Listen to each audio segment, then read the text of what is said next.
Krut, not Krut, Krut in Swedish, which means gunpowder.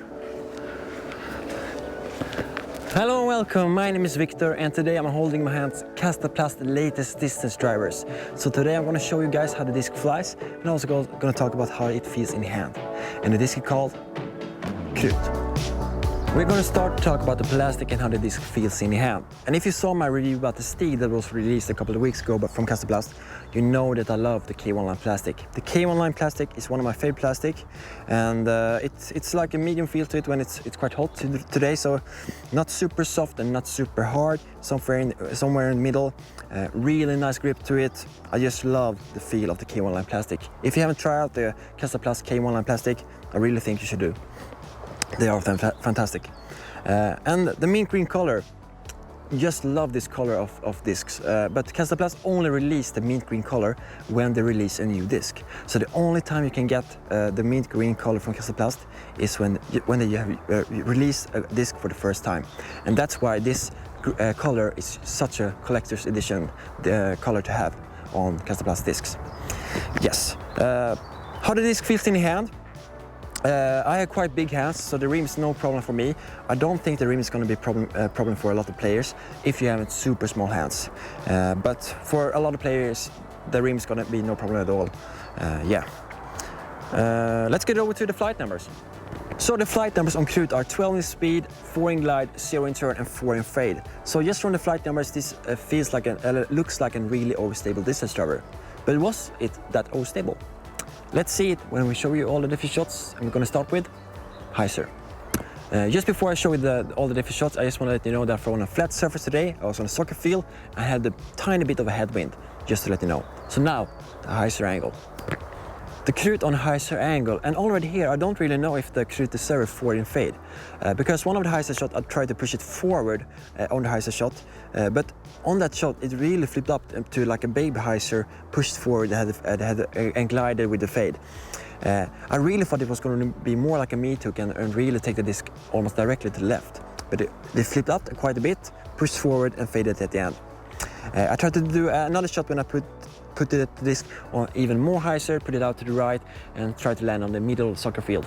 And here also you can see that the disc is trying to flip up a bit and gliding with the fade to the left at the end. So I was quite a bit surprised that the 4 didn't show more than it did actually. So that was the hyzer angle. Let's get over to when for it flat. So the Krut on the flat shot, for me it was really a straight flyer here. A straight flyer with a nice fade at the end. And it felt like on some of the shot it actually could have some turn to it. But as I said earlier, I had some headwind today that could affect the disc.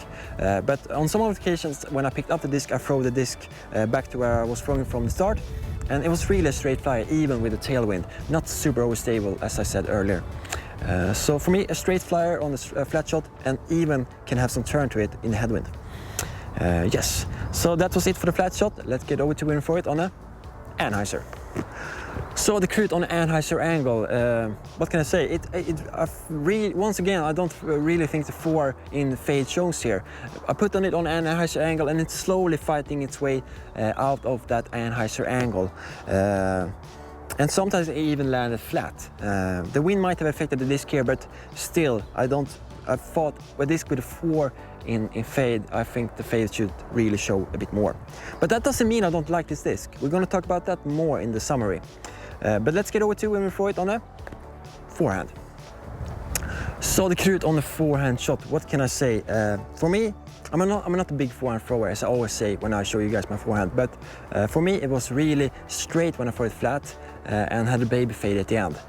But as I mentioned earlier, I was throwing it in headwind today, so if you throw it in a bit of a tailwind, it might act a bit more stable, but I don't think it's going to change that much.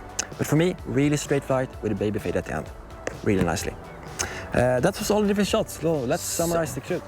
To summarize the Krut, it feels like the biggest topic for me today has been the 4 in fade. Does the Krut really deserve a 4 in fade? And for me, after throwing it, I don't really think it does. For me, the flight numbers suggest like of a meat hook of a distance driver that it's going to hold the hyzer angle the whole way and fade quite early. But for me, it flipped out almost to flat on a heiser shot and pushed forward with a nice fade at the end. And on the flat shot it was a straight flyer, and in the head we could even have a bit of a turn to it. So I would almost suggest to take down the 4 and fade to like a 3 to have more similar flight numbers to like a Rive or something, because it didn't act super overstable as the flight numbers suggest, I think, or at least this disc didn't flew like that for me. But that doesn't mean I don't like this disc. I really enjoy throwing this disc. Felt really good on a forehand as well. But it doesn't take a spot in my bag at the moment because I have a lot of Rives that I love throwing. But what do you think about the Krut after watching my review of it? Are you gonna buy it? Are you sad or happy? Please let me know in the comment sections below. So please leave a like on this video, subscribe to my channel, and I'll see you in the next one. Peace.